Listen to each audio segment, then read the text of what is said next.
श्री स्वामी समर्थ. तर मी मंजुला तुमचं माझ्या एका नवीन ब्लॉगमध्ये खूप खूप मनापासून स्वागत करते. तर इथे आहे ना, मी आत्ताच कामावरतून आली आणि बाहेरून आले आणि घरी एवढा कंटाळा आलेला, की घरी काहीच करू नाही वाटत होतं. पण घरी बोलून असं चालणार नाही. घरची कामं तर करावंच लागतात.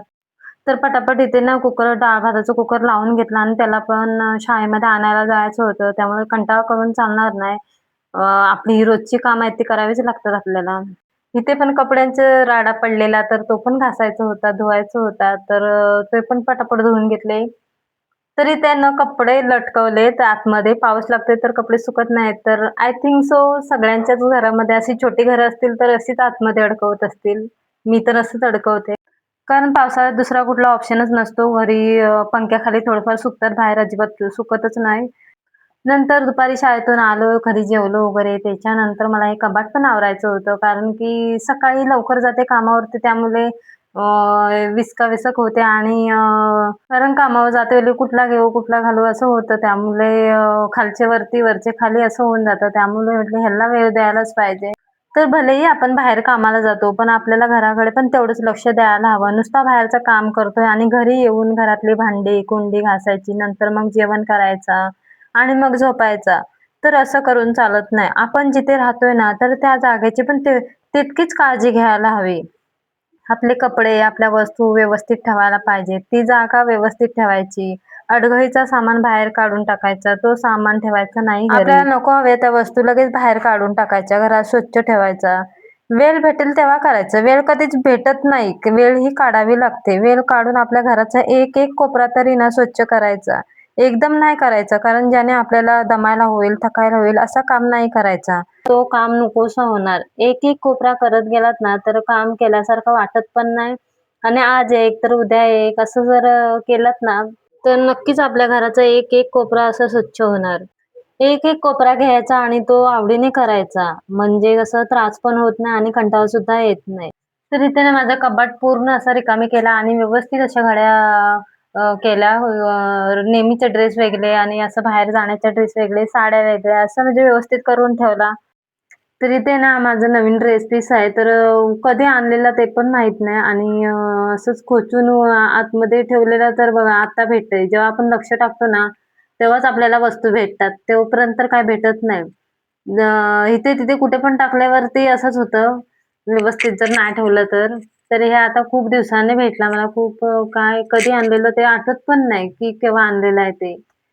तर असं ना माझं मस्त असं कपाट व्यवस्थित असं लावून ठेवलं, कारण की असं दिसायला पण छान वाटतं आणि केल्यावर बरं वाटतं. करेपर्यंत जो आपण काम हातात घेईपर्यंत कंटाळा वाटतं आणि केल्यावरती किती छान वाटतं मग. आणि त्याच्यानंतर इथे या पिशवीमध्ये मी अ, जे नको आहेत ना ते कपडे पण बाहेर काढले, कारण की मला नको हवे ते. जास्त सामान असं जो नाही पाहिजे ना, तो लगेच काढून पण टाकायचा, नाही ठेवायचा. तर असं मस्त माझं असं कपाट व्यवस्थित असं लावून घेतलं, कारण की रोज-रोज नुसतं त्याच्याकडेच कधी हा मग करेन, कधी मी करेन असं झालेलं. तर संध्याकाळी इथे दिवाबत्तीचा टायमिंग झालेला आणि मग दिवाबत्ती करून घेतली पहिली.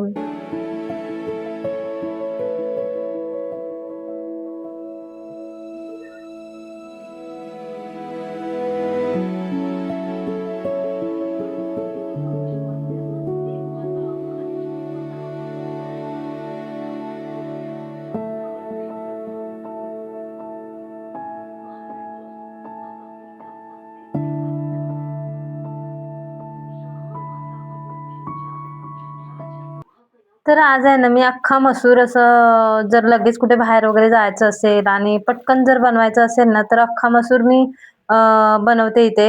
तर त्याची मी रेसिपी शेअर करते. असं सिंपल असं कांदा टोमॅटोमध्येच बनवते. वाटण वगैरे नाही का माझ्या घरात तर जास्त करून वाटण नाही खात. कांदा टोमॅटोच ह्यांना जास्त आवडतं. तर त्यामुळे डायरेक्ट मी असं म्हणजे भिजवले पण नव्हते. त्यामुळे आता लगेचच्या लगेच जर कुठली भाजी बनेल तर मी मसूरच घेतले, कारण तीच एक लगेच बनतं. त्याला भिजवायची सुद्धा गरज लागत नाही. तर इथे कांदा, टोमॅटो वगैरे कापून घेतला आणि 4-5 अशा लसूणच्या पाकळ्या सुद्धा घेतल्या. तेल आहे ना गरम करायला ठेवलं.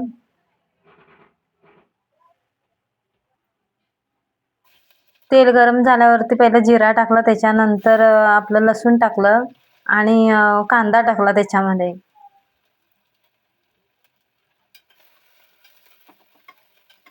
मस्त कांद्याला असं फ्राय थोडंसं असं नरम व्हायला पाहिजे कांदा.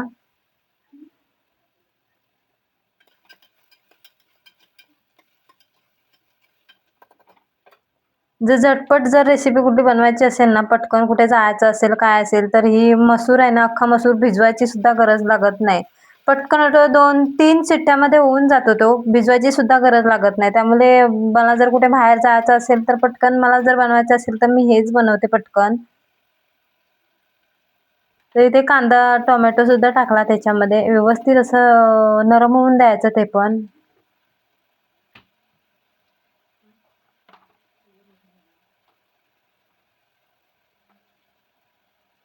त्याच्यानंतर घरातले मसाले जे काही हळदी पावडर, लाल पावडर आणि धनिया पावडर ते टाकायचं. नंतर मी थोडासा कांदा लसूण मसाला पण त्याच्यामध्ये टाकला आणि सगळे मसाले असे मिक्स करून घ्यायचे.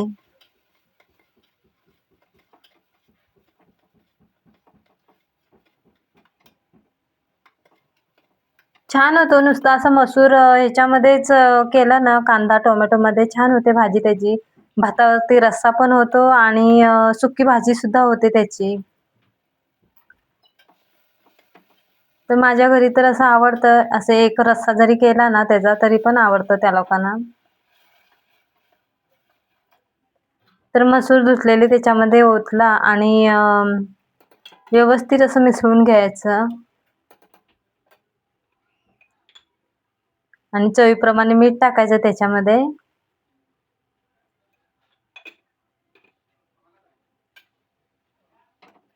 आणि व्यवस्थित असं मिक्स करून घ्यायचं आणि त्याच्यानंतर आहे ना ढाकण लावायचं. ढाकणची शिट्टी आहे ना काढून घ्यायची आधी. कारण की जर त्याच्यामध्ये पाणी टाकलंय ना आपण, तर ते पाणी बाहेर यायला नको. त्यासाठी आधी कुकरचं ढाकण लावायचं. त्याच्यानंतर वरतून नंतर शिट्टी लावायची. नाहीतर मग शिट्टी सकट कुकर जर लावला ना, तर मग तो पाणी सगळं बाहेर येतो आणि वरतून जर शिट्टी लावली ना नंतर, मग त्याच्यातून पाणी बाहेर येत नाही. तर लक्षात ठेवा, जर कुकर लावायचं असेल ना, डाळ वगैरे पण असेल तर डायरेक्ट लावायची असेल ना, तर मग आधी कुकरचं ढाकण लावायचं, त्याच्यानंतर वरतून शिट्टी लावायची. म्हणजे डाळ कशी बाहेर ओतू जात नाही. तर इथे पटापट मी चपात्या पण लाटून घेतल्या आणि नंतर मग ह्याचा अभ्यास सुद्धा घ्यायचा होता.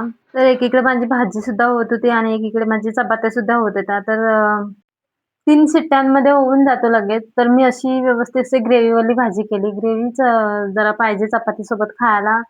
तर चांगली लागते. एकदम सुकी-सुकी पण नाही आवडत. तर थोडंसं असा रस्सासारखा ठेवला. भातावरती पण होऊन जाते आणि चपातीबरोबर पण आपण खाऊ शकतो.